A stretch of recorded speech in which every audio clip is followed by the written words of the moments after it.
Eu vou falar para vocês aqui agora sobre 4 elementos, né, que estão presentes em qualquer nível de gestão, em qualquer tipo de empreendimento. Seja empreendimento da nossa área de construção civil, dos vários tipos, sejamos nós, vamos fazer uma reforma, nós vamos elaborar um laudo, nós vamos elaborar projetos técnicos, nós vamos gerenciar um shopping, vamos gerenciar um master plan, né, de, sei lá, 200 milhões de reais, seja o que for, tá certo? Nós vamos ter 4 pilares principais aí, né? Uma aluna nossa uma vez falou: professor, isso não é um pilar, isso aí é uma coluna cisjônica, aí, mas eu continuo falando pilar, né? Então vamos lá. Primeiro pilar, pilar de maior carga, pilar de maior importância, né? É o pilar de custos. Pelo que eu já falei para vocês, em relação ao resultado dos nossos negócios, né? Gente, quando eu falo isso em relação ao lucro, o que eu estou chamando é para um nível de maturidade superior, né? Falei várias vezes, não é o lucro pelo lucro, o lucro como consequência de um trabalho bem feito. É isso, porque ele precisa de perenidade. E, para isso, nós temos que ter os nossos custos controlados. Nós temos que saber exatamente qual é o nosso custo, onde ele é, qual é a origem dele, né? A gente tem que entender como é que isso é precificado e, a partir daí, fazer um acompanhamento com gestão, né? Nós planejamos e aí nós vamos fazer, através da gestão, esse acompanhamento. Muito bem. Segundo pilar, de custo eu já falei um pouquinho quando eu falei sobre preço. Segundo pilar, pilar de prazos, né? Aqui, gente, é fundamental por 2 questões. Uma, né? O prazo ele tem implicação direta nos custos, né? Se eu tenho uma obra programada por um determinado tempo e eu aumento o prazo, eu atraso essa obra, necessariamente eu vou aumentar custo, porque eu tenho custos fixos a mais. Eu tenho mais... imagina que seja uma obra onde tem um engenheiro que seja o gestor. Eu tenho que pagar mais meses de salário para esse engenheiro, meses de salário para o mestre de obra, aluguel de container, que seja como barracão, etc. Então, a ampliação do prazo tem implicação direta nos custos. Outro elemento importante, que muitas vezes nós deixamos passar despercebido: reputação. E aí o nosso setor tem uma imagem sofrível em relação a isso. Quer ver? Quando a imprensa não tem assunto, presta atenção, ela vai numa obra, ela vai buscar alguém que recebeu, que atrasou, nossa, e é um prato cheio. Aí todo mundo tem uma história de obra atrasada para poder contar, porque a reputação no nosso setor é muito ruim. E aí, aquilo que eu falei, aquela hora, quando eu desenhei o gráfico, ó, preço médio de mercado, está aqui. E às vezes eu consigo colocar um pouquinho acima, desde que eu tenha vantagem competitiva, isso diz respeito à reputação. Nós temos aqui em Brasília uma empresa, cliente nossa, que ela é líder de mercado. Oi? Alguém falou comigo? Não. Não. Então, nós temos aqui em Brasília uma empresa, líder de mercado, que é cliente nossa, né? E essa empresa, ela tem atuado ali 80% dos empreendimentos, 80% a 85% dos empreendimentos dela estão sendo realizados ali no setor noroeste, o setor de alto padrão aqui em Brasília, né? Logo próximo ali da Asa Norte. E ali, o preço do metro quadrado privativo, né? Não se assustem, não, né? Preço de Brasília é mais alto porque o custo do terreno é muito alto. O terreno aqui em Brasília fica na mão da Terracap, que faz os leilões, e o custo do terreno é muito alto. Sendo comercializado ali o custo do metro quadrado privativo entre R$ 14.500 a R$ 15.000 o metro quadrado privativo ali. A Emplave, por características, principalmente de respeito absoluto àquilo que combina com o cliente, no que diz respeito a prazos e outros elementos, né, ela consegue vender a 16.500, ela consegue colocar no mercado, ela vai acima desse preço. Aquilo que eu falei, tem ali uma média regulada pelo mercado, 14.500, R$ 15.000 mais ou menos, ela consegue acima, pelo fato de ter a preferência em relação àquele comprador, ao consumidor. Por quê? Porque ela tem uma reputação muito forte, né?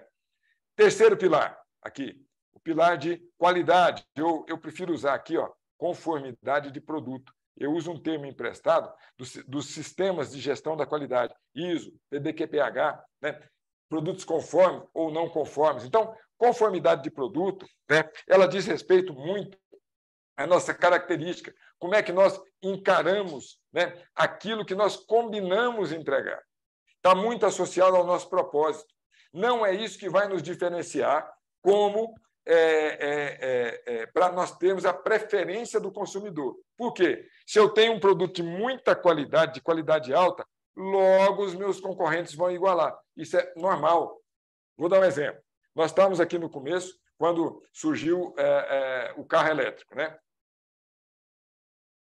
Então, as incorporadoras aqui começaram, algumas, a colocar tomadas em algumas vagas selecionadas, né, para haver recarga ali da bateria do carro elétrico. Muito bem. Depois, essas mesmas incorporadoras, outras, né, uma começou e as outras foram copiando. Essa que iniciou, disseminou, colocou ponto de tomada em todas as vagas de garagem. Poxa, foi uma história. Começou o pessoal comentando, a cidade inteira. Logo, foi igualada pelos concorrentes ali. É natural isso, é natural. O produto que nós entregamos, muitas vezes, ele tem que ser muito bem cuidado. Sim, nós temos que ter um padrão de excelência muito alto. Não adianta nada eu ter outros propósitos, controlar custos e tal, e eu tenho um padrão de excelência baixo. Olha só, eu em sala de aula, inclusive, falo para os alunos, muitas vezes eles falam assim, eu estou fazendo empreendimento de baixo padrão. Eu falei, não, você pode estar fazendo empreendimento de baixa renda. Baixo padrão não é, porque a característica, a sofisticação daqueles materiais que nós vamos utilizar ou não, a característica daquilo que nós combinamos em termos de memorial, em termos de especificações, não tem nada a ver com o meu zelo pelo produto final, né? Ora, eu posso estar usando no empreendimento de baixa renda um revestimento cerâmico de piso classe C, porque está combinado.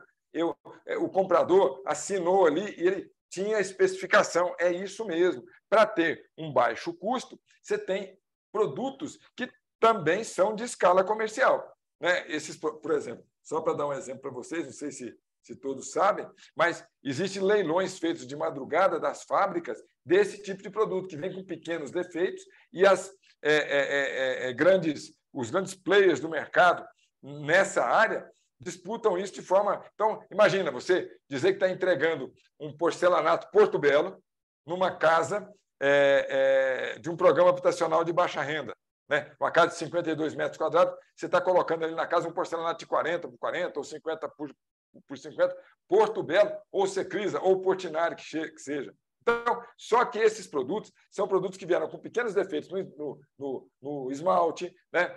Com pequenas diferenças ali das dimensões, e são arrematados a preço característico de produto classe C. Ora, mas isso não quer dizer que no assentamento, no cuidado, etc., eu não vá ter o mesmo cuidado que eu tenho num produto de sofisticação maior, né? Obviamente, se eu vou assentar uma bancada com mármore piguês, né, que ele é muito suscetível a risco, eu tenho que assentar essa bancada com cuidado, proteger, né? Diferentemente de eu assentar uma bancada, muitas vezes, de granitina na cozinha, que é a característica especificada por baixa renda. Mas essa bancada tem que estar no baixa renda, muito bem assentada, fixa, com uma pequena inclinação para frente. Quem já aí trabalhou lavando a louça lá para ajudar a esposa, né, sem que ela cobrasse, né, ela vai lá, lava. Não, você vai lá de bom grado, né, o Santiago? Lava ali a louça. E você muitas vezes tem a água empoçando aqui, ó, no encontro. Vou fazer um corte aqui, ó. Você tem a água empoçando. Aqui está o roda-banca, que a gente chama, aqui está a bancada, ó, e aqui está a cuba, né? E aí você vai lavar e a água empoça aqui, ó. Horrível. Essa bancada, o desejável dela é que ela tenha uma pequena inclinação para cá, para facilitar depois a limpeza. Isso vale para produto de baixa renda também. O zelo é o mesmo. O zelo é o mesmo. A característica que muda é a sofisticação, a qualidade dos produtos. Mas o nosso trabalho, como profissionais da área, tem que ser o mesmo, né? Então, olha só. Custos, controlar custos, entregar, obrigação. Entregar dentro do prazo combinado, obrigação. Entregar dentro de um padrão de qualidade que seja compatível para que nós possamos ser chamados de profissionais, é obrigação. Onde é, então, que há um diferencial? Onde é que nós podemos nos diferenciar e aí começar a alcançar resultados diferentes? É no quarto pilar. Aqui vai entrar e vai explicitar o nosso propósito. Aqui, ó, é o pilar de satisfação do cliente. Tá? Eu brinco em sala de aula que quem adivinha o que é o meu desenho, a turma costuma ganhar lá uns 10 pontos na média, mais ou menos 15 pontos. Né? Então, vocês aqui não vão... eu não vou dar nota, então isso aqui é uma coroa. Vou escrever aqui para ninguém ficar enganado aí. Né? Então, esse pilar é o pilar de foco nosso. Né? Observa bem, como é que o cliente chegou até a gente? Ele tinha uma necessidade, ele precisava suprir uma necessidade dele, né? E ele enxergou em nós, profissionais, ou na nossa empresa, a expertise, a capacidade de atender e resolver essa característica dele, seja por indicação, seja porque ele viu uma publicidade no Instagram. Né? Quantas vezes as pessoas procuram o IPOG, né, para poder fazer os seus cursos, para se capacitar, porque viram uma publicidade ou um colega comentou, olha, tivemos aula lá, são professores práticos, a resposta que a gente tem não é que inexiste problema, não é isso. Em qualquer situação, não é a inexistência do problema que caracteriza esse foco, mas a forma como nós resolvemos o problema. Então, isso é característica desse pilar.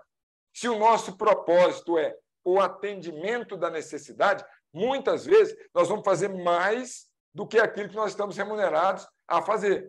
E isso é excelência. Esse nome aqui, ó, é excelência. Aqui nós atingimos um grau de excelência. E aí é difícil copiar. Aí é difícil o concorrente alcançar. Porque eu vou estar focado o tempo todo em cumprir, suprir a necessidade do meu cliente. Não vou enfiar a mão no bolso e ter prejuízo por conta disso. Não é isso que eu estou dizendo. Mas eu vou fazer o que tiver ao meu alcance para atendê-lo. Vou dar outro exemplo da Implave. Né? Eu estou dando exemplo que hoje eu passei praticamente o dia lá com eles, fazendo os acompanhamentos de obra, os indicadores de resultado, etc. Então, lá, além dessa questão da absoluta, quase obsessivo a questão de prazo, né? Eles têm um trabalho fortíssimo no pós-obra. Olha só, quando você faz um produto com qualidade, com excelência, chamam o cliente, treinam o cliente para poder receber as unidades, né? Se identifica alguma coisa na hora do recebimento, faz um checklist, tem, às vezes, uma condição de resolver na hora, senão marca com o cliente novamente para ele voltar e receber ali o produto. Ok. Depois que o cliente recebeu, está morando, tal, eles têm uma equipe montada, eu diria que é uma pequena construtora dentro da própria Implave para atender o pós-obra, com um nível de atenção diferenciada. Todo mundo, quando eu falo, talvez, acho que todo mundo aqui sabe que eu estou falando de pós-obra, assistência técnica, é a garantia que nós temos que dar depois do produto entregue lá para o nosso cliente. Né? Muita gente fala, pô, mas que trabalho chato, é difícil. Por que é chato e difícil? Porque, normalmente, quando você vai, o cliente está mal-humorado. Pensa, cada um de nós. Né? Eu estou aqui no meu escritório. Imagina que eu comprei esse escritório de uma consultora. E aí, esse escritório aqui começa, na hora que eu estou aqui dando uma aula, ou fazendo uma reunião com o cliente, ou fazendo uma palestra como essa, começa a soltar aqui o forro de gesso, né? Cair aqui em mim, ou tem um vazamento, alguma coisa aí. Ora, eu vou ficar absolutamente aborrecido. Eu já estava instalado. Aí eu aciono a construtora. Ela vem aqui amanhã de manhã, manda um engenheiro. Vou falar, meu filho, como é que você faz uma coisa dessa? Pelo amor de Deus, eu estava aqui dando aula, dá um jeito nisso. Eu estou aborrecido. O que eles fazem? Eles entendem isso, né? E olha só, conversa com o cliente, resolve. Nesse caso aqui, eu estou caracterizando como um problema, realmente um vício de construção. Mas existem outros elementos em que o cliente chama e aciona e não é vício de construção. Às vezes é algum prestador de serviço dele, ou mau uso, tal. Mesmo assim, essa turma vai dar atenção, auxilia a resolver o problema, mostra, caracteriza que não é problema deles, mas dão uma atenção diferenciada, porque estão focados no atendimento das necessidades desse cliente. Isso, gente, chama-se propósito. Isso chama foco. Concorrência não copia isso, porque isso é inerente à nossa característica de execução. Tem um livro fantástico do Simon Sinek, chama Comece pelo porquê. Comece pelo porquê. Esse livro é maravilhoso, né? Eu tô quase no finalzinho, estou lendo esse livro agora, estou quase no finalzinho, e é um livro encantador, né? E ele trata exatamente disso aí. Muito bem, feito.